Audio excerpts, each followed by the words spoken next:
right, guys. Glenn and James here, back again with 410 Sports. Really excited to talk about one of the things that's been buzzing in Baltimore land. Yes, it has. What to do with Matt Judon?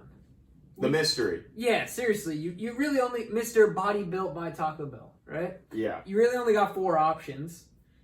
You can, of course, number 1, which is the most talked about, tag him. Mm-hmm. Yep. And of course, tag him, trade him. So trade him essentially. That's the buzz right now. Yep. Let him walk and test free agency. Lose him for nothing, which doesn't make tons of sense. But yeah. Teams have done some puzzling things before. Yep. And then, of course, sign him to a long-term deal. Make him a lifer. So before we talk about what we think will happen and what we want to happen, let's provide some context as far as the entire league. Yeah. So the other names that the Ravens have been connected to, which I'm excited about, Jadeveon Clowney, and I never say his name. Ngakoue. Ngakoue, yeah. So all 3 of those names I like, and I will openly admit to you, Glenn, that of those 3, Judon would be my last choice. For a long-term deal. Yeah, for a long-term deal. Wow. Yep. So, no loyalty for our guy? No. No? Tell me about what your thoughts are. Okay, here's my thoughts. I recently heard, and we've been talking about this guy since the season ended, that I heard that Jadeveon Clowney is finally being linked to the Ravens.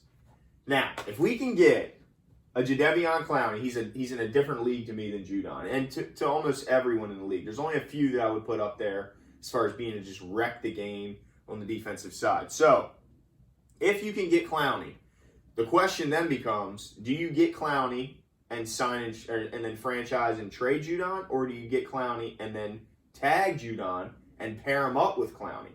Because I think we can agree that while Judon may have showed that he's not necessarily Batman, he's certainly a heck of a Robin. Right. Absolutely. So that would be my thing. If you can get, why not have 2 pass rushers? Why sign one and trade away the only known commodity we have as far as a pass rusher? Yeah. And not just keep both. Because what are you going to get for him? You're going to get picks, most likely. Right. So you're not going to get any. Well, we have this window with Lamar that we need to take advantage of. So you're not going to get instant return on Likely that. not. And we already have 9 picks. Yeah. So how many drafted players could actually make our roster? Right. And I really love that idea. And I think that DaCosta has thought about that and said, we should be, I'm hoping that he's thinking, just like you said, that we should be aggressive out there, make a solid offer to Clowney, and pitch him that, look, you're not going to be alone. We're going to franchise Judon, so you're at least going to get 1 year where you guys can really, tag team it, have that 1-2 punch, and see what can happen. I mean, because Clowney there is injury concerns with Clowney. So if Clowney's forced to miss, 1, 2, 3, maybe 4 games, right? Who are you going to have if you get rid of Judon that can rush the passer? You're going to have no one. Yeah. Another choice, another route they could take is they could do the sign and trade with, they could franchise and trade Judon. Then they could take the picks that they acquire and some maybe picks that they already have, package them together, and go and trade for Ngakoue. Mm-hmm. Because they're planning on tagging him, even though he already said he has no interest in re-signing. Yeah, because they're going to tag and trade him. So how crazy would it be for us to end up with Clowney and then Ngakoue, who essentially, if we package those picks to go get Ngakoue, it would be the same thing where he's still on a 1-year deal, just like Clowney was in Seattle. I think if you get Yannick, you can't do it on that 1-year deal. But I mean, he's unhappy. But he's got to play, right? He does. But what do you want a guy who's going to play just because he has to? My thing is, if you get Yannick, you can't get Clowney, but because you're going to have to sign. I think if you get Yannick, it has to be an understanding that he's going to be signed to a long-term deal with his agent, or there's really no point. So you get him, but what you could also add with him, if you do get rid of Judon, his former teammate Calais Campbell, is out there. He's a little older, but what he provides is inside pass rush. You put him next to Brandon Williams, and now you got inside pass rush from him, and you got Yannick coming around the edge. So if we have those 9 picks, is there any way or any?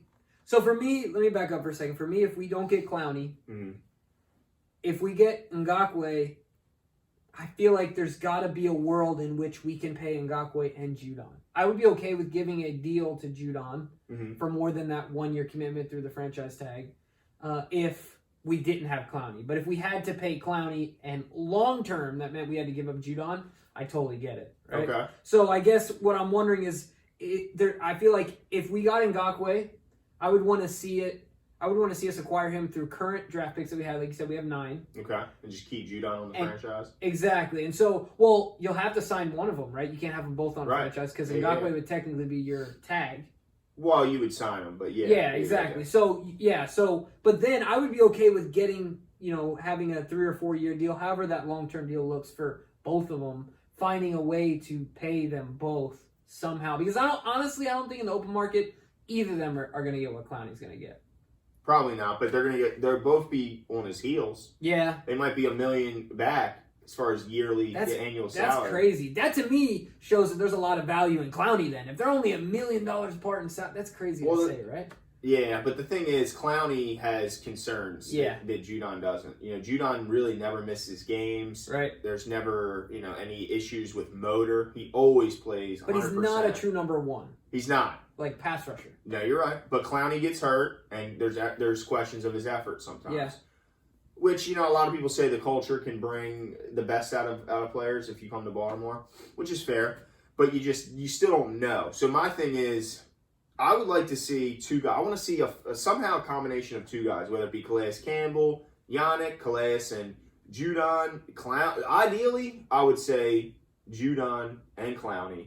Judon stays with the franchise tag, and we sign Clowney a long-term deal. Yeah, that would be my ideal situation as well. In fact, I think if we go out and get Clowney, we have to make sure that Judon is happy.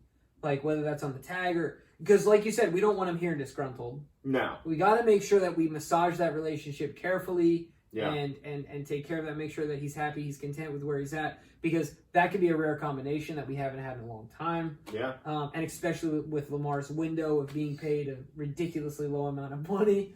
Crazy. I think that could be awesome. So, what will happen? I think what will happen is Judon will be tagged and traded. Wow. And I think there's a good shot we'll get we'll either trade for Yannick or we'll end up signing Clowney. Is there any way? I mean, I guess this doesn't happen. I don't think the Ravens front office would let this happen. But are you concerned at all that we don't get any of them? Like, we trade Judon, get some picks. Yeah. Clowney goes somewhere else. Ngakoue, it falls through. Right. Yeah, that would be worrisome. I doubt that the Ravens would allow it to get to that point. Yeah. And then they just pick up Calais Campbell to keep the fans from rioting. You know what I mean? Going absolutely not, and then use their first round pick and take an edge rusher. Yeah. Just to try and. Right. Now I would be surprised if that happened. I think that right now they know they have one guy because they can tag Judon. He can't go anywhere. Now if he pulls the Yannick where he expresses that he's not going to play under that, if he's saying he's going to hold out. That's a different story. But we haven't heard anything from Judon's camp yet. We haven't heard, look, I won't play under the tag. We haven't heard that yet. So I think, I guess time will tell. But if right now, I think there's a lot of smoke around him being traded.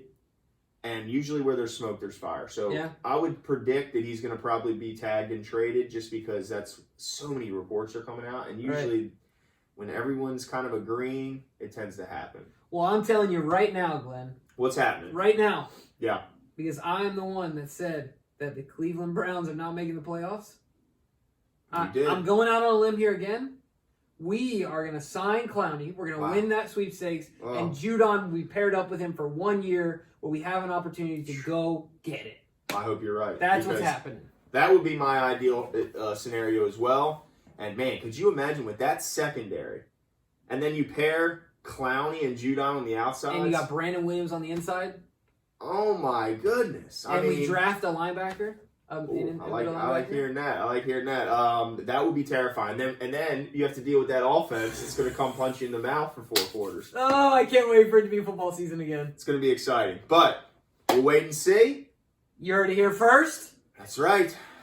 Well, I guess we have to wait for what is the first domino in the pass? Is it the tags? Because it's got to be, right? I feel like you can tag them, when is that? March 12th, I think it is, or 16th? Yeah, let's look it up real quick. I'll tell you. Because I think that's going to be interesting to see. Because the free agency, we still have a little ways away from that. But it's going to be interesting to see that first domino. Because usually that's the thing. The first domino falls, and then they all start going. Right. The question is, what's the first domino? I guess in free agency, it's going to be Clowney. But the tag, I believe, Okay, important dates. Here we go. Yeah, here we go. All right, so March 10th. 10th. The clubs can designate franchise tags or transition players. Got you. So that's the date, right? That's at 4 p.m. Eastern. The 10th. What's today? The 5th?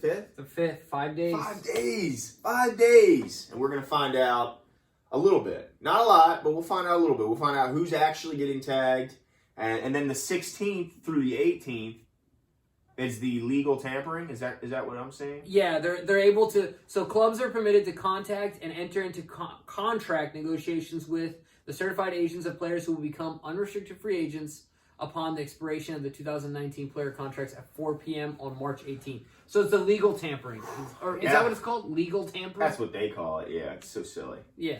Like, just move it up to the 16th. Yeah, I don't get it. Makes no sense. Yeah. But I honestly think they do this for the media. Oh, for the 16th. It's all for the ratings. NFL wants to keep in the news, and there is no offseason for the NFL, No. and this is one reason why. Just Absolutely. another example. So, we'll wait and see, and we'll be here to walk y'all through it. That's right. Right. Let us know what you guys think. Let us know what you think is going to happen with Judon and Clowney. That's a problem. Our second camera stopped working. What are you going to do? At least we got this one. But let us know what you guys think. Hopefully you like the video, subscribe, and we'll be back in your YouTube channel here soon.